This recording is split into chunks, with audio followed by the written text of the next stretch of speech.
October 1966. I was on my bathroom floor, losing my baby of 7 months.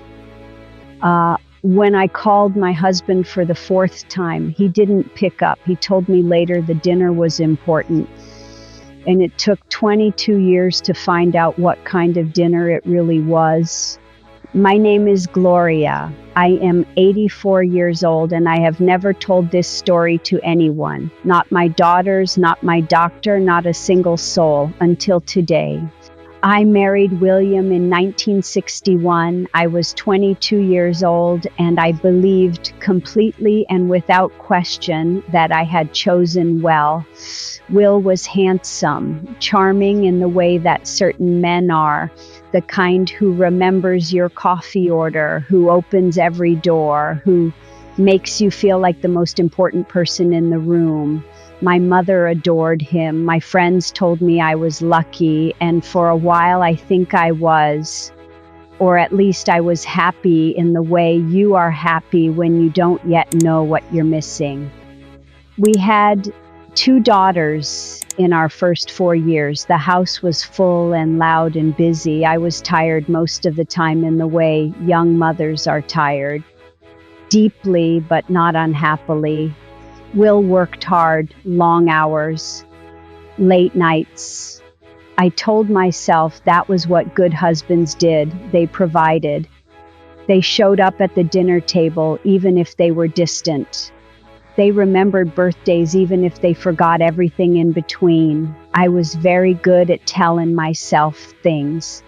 In the spring of 1966, I found out I was pregnant again, our 3rd.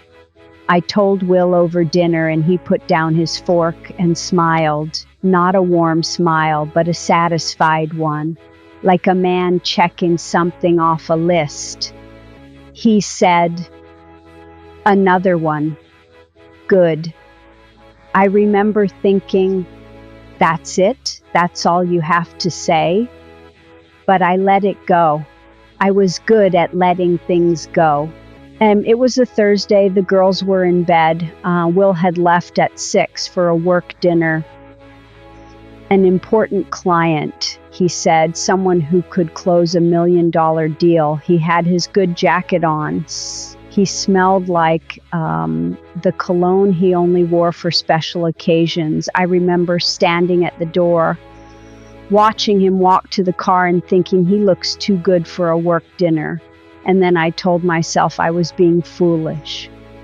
At 9 o'clock, something shifted inside me, a pain I had never felt before, deep and wrong and insistent.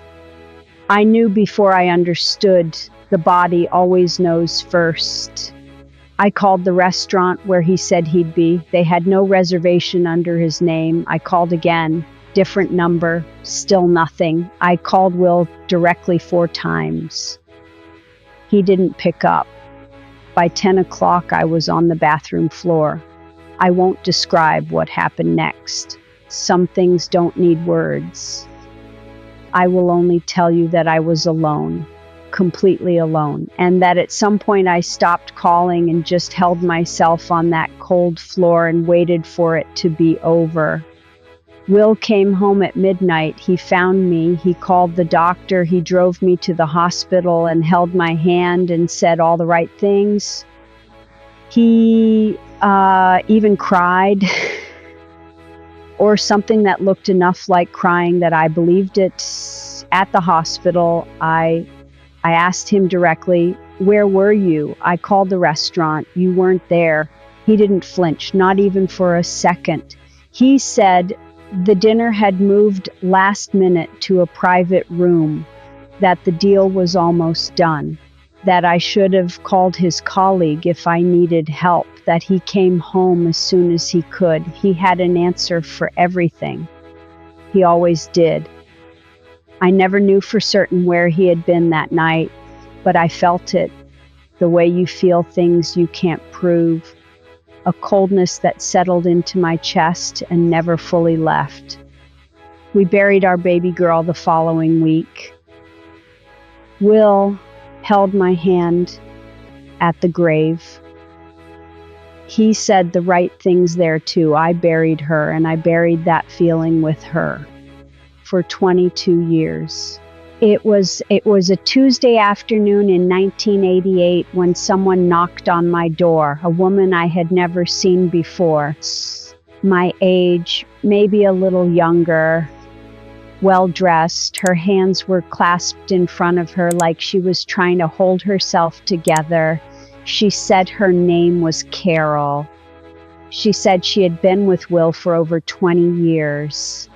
I held onto the door frame because my legs stopped working. She said she was sorry, that she had tried to end it many times over the years, that she had always assumed I knew, that people around them seemed to know and she couldn't understand how I didn't. And then she said the thing I will hear for the rest of my life. She said, Gloria, on the night you lost the baby, Will was with me. He left when you kept calling. He came to the hospital. And when you fell asleep, he called me to say he was sorry he had to leave early. The room went very quiet. She looked at me steadily and said, there's something else. We have a son together. He's 20 years old. Will has been in his life since the beginning. 20 years old. While I was raising our daughters, while I was cooking his dinners and ironing his shirts and grieving a baby alone, Will had another son, another life, running parallel to mine for 2 decades without me ever knowing.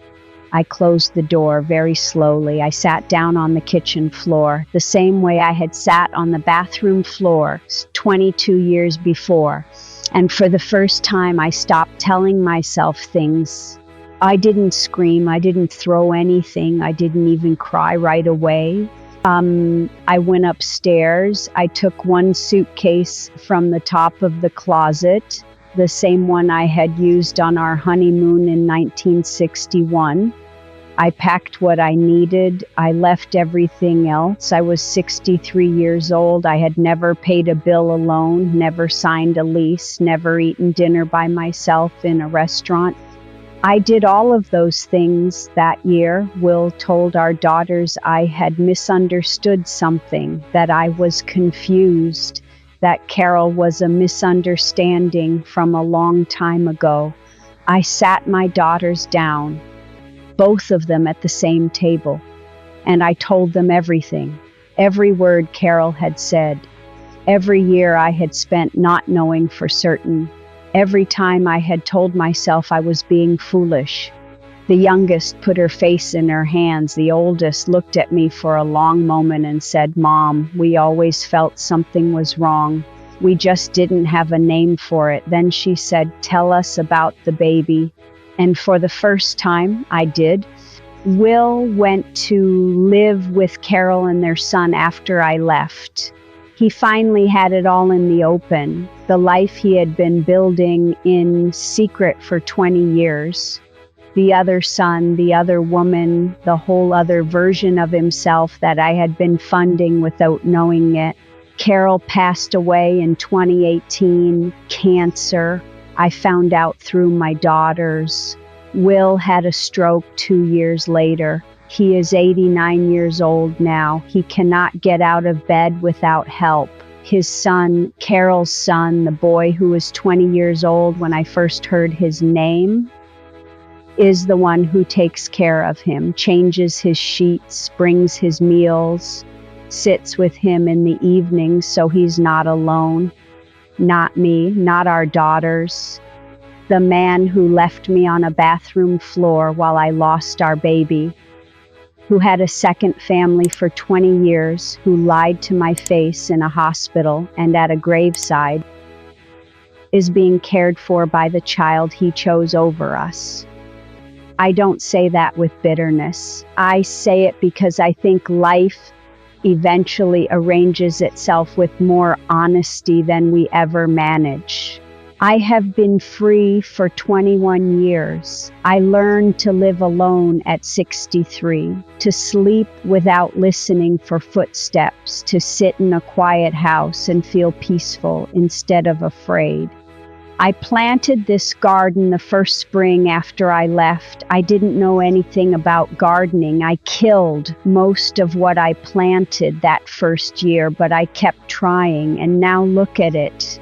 I think about the baby sometimes, the one I lost alone on a cold floor in October while her father was with another woman. I never got to name her officially, but I named her in my heart. I called her October. I spent 40 years being quiet for a man who was never worth my silence. Don't do that.